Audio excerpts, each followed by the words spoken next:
Hi, my name is Mary.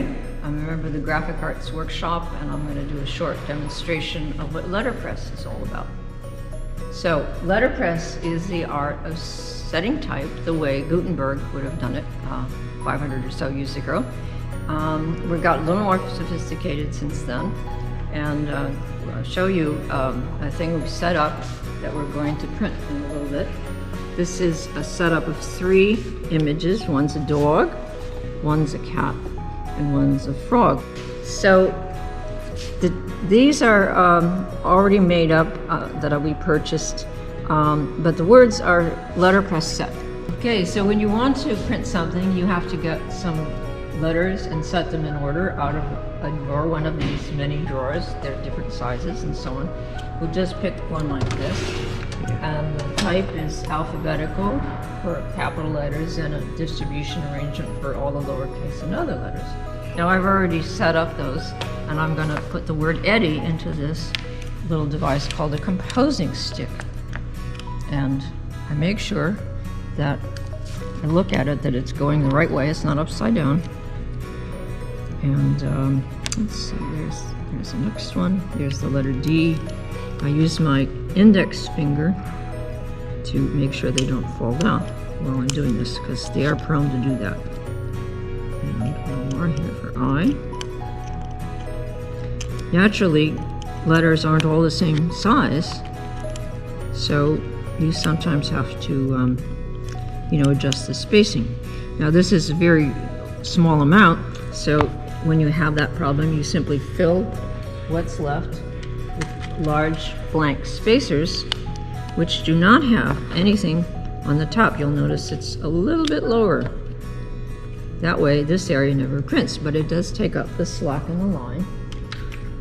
And eventually we'll have it all filled up, and then we can take it and put it on press, because it'll be nice and tight. It's not going to wobble anywhere. Okay, that's the end of that step. So when you're finished setting all the type that you need, you will put it onto a special metal sheet called a galley, and you will use pieces of what is known as furniture to block it off so that nothing will fall over and make a mess on the press. Some of the furniture is made of wood, some of them are metal. They're all different sizes.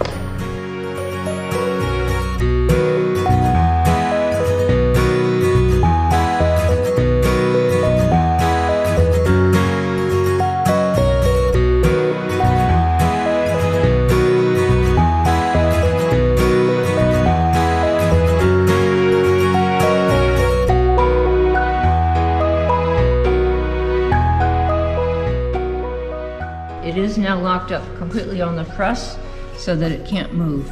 All these things are called pieces of furniture that surround it, and these little gizmos have a key that goes into them so that you can make the final adjustment.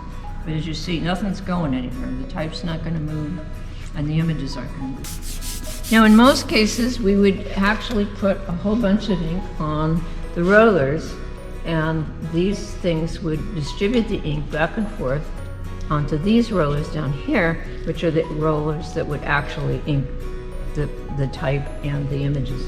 But just for the purpose of this demonstration, because it takes a long time to clean all the ink off a press when you're done with the press run, we're just going to ink these by hand just to show you how it looks when it comes out. So this normally is not how you would do it if you were doing a real press run of, say, 50 copies or 100.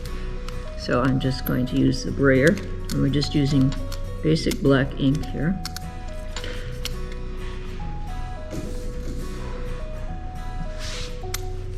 I hope I'm not getting enough ink. Black on dark is naturally pretty harder to see than if I was doing, say, red. But okay. And now we have, while you were gone, we have also checked some of the pressures. And we think we know just how much we have to do to make it come out right. So, maybe a little too heavy, but and make it a little embossed effect, which some people like, although it does tend to wear down lead type because lead's fairly soft. So here we go. Oh, that looks nice. Eddie, look at that.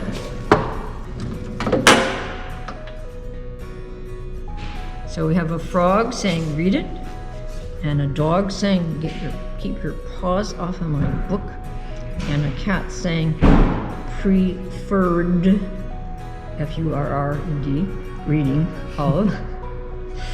And if we were doing this for a person, we could easily put in their names at the bottom the way we did when we were putting up Eddie, but we didn't add Eddie to this one. So that's it in a very, very, very, very small nutshell.